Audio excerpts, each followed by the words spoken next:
লেপ মুড়ি দেওয়া শীতকালেও কিন্তু মজা অনেক। শাক সবজি, নলেন গুড়, পিঠে পুলির মাঝে কেকের সুবাস। আহা, কয়েক বছর আগেও কেক, বুটিক, হোম বেকিং এর মতো আধুনিক শব্দের সঙ্গে বসবাস শুরু হয়নি আমজনতার। কিছু বছর আগেও বাড়িতে কেক বলতে প্রেসার কুকারে শীতের সন্ধ্যায় মা ঠাকুমার তৈরি কেক, পৈতৃ কামড়ে কাজু মোরব্বার স্বাদ, ঘরময় ভ্যানিলার সুবাস। তবে সময়ের দাবিতে এখন পছন্দের ফ্লেভারের, ডিজাইনের কেক হাতের কাছে এসে পৌঁছচ্ছে সহজেই। কিন্তু চাইলেই তো আর সব ধরনের কেক বানানো সম্ভব হয়ে ওঠে না সবার পক্ষে। কারণ কেক বানানোর জন্য একটি সঠিক প্রশিক্ষণ প্রয়োজন। আর মূলত করোনা পরিস্থিতির পর বর্তমানে বেকারত্বের সংখ্যা বেড়েছে কয়েক গুণ।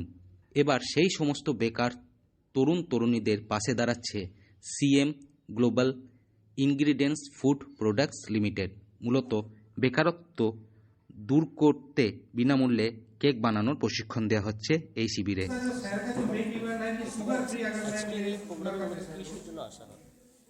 এখানে আসা এই যে শেখানোর জন্য, মানে শেখার জন্য এসেছি। আর কেক বেক সমস্ত রকমের, যেটা মানে কেকে যত রকম বেকিং ক্লাস, মানে বেকিং আছে, তারপরে ক্রিম, এসব।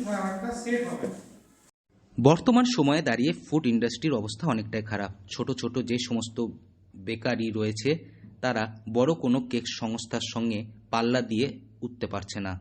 আজ থেকে কয়েক বছর আগে পশ্চিমবঙ্গে ছোট ছোট প্রায় ৬,০০০ বেকারি ছিল। বর্তমানে তাদের চাহিদা কমে যাওয়ার ফলে সেটা হয়ে দাঁড়িয়েছে প্রায় ২,৫০০ এর কাছাকাছি। এবার তাদের স্বনির্ভর করতে সংস্থার এই উদ্যোগ। আজ সকাল 10টা থেকে বিকেল 5টা পর্যন্ত এই প্রোগ্রামটা অ্যাকচুয়ালি হচ্ছে আমাদের সিএম গ্লোবাল ফুডসের ফ্ল্যাগশিপ প্রোগ্রাম। এটাতে শেখানো হচ্ছে যে কেক কীভাবে তৈরি হয়, কেক কীভাবে বানানো হয়।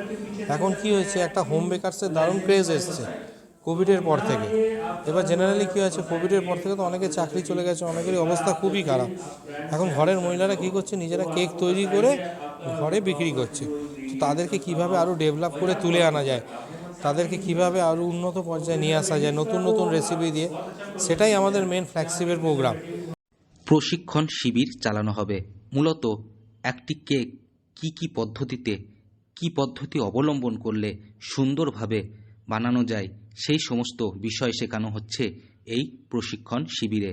আজকের এই প্রশিক্ষণ শিবিরে প্রায় 100 জন তরুণ তরুণী এসে উপস্থিত হয়েছে প্রশিক্ষণ নেওয়ার জন্য।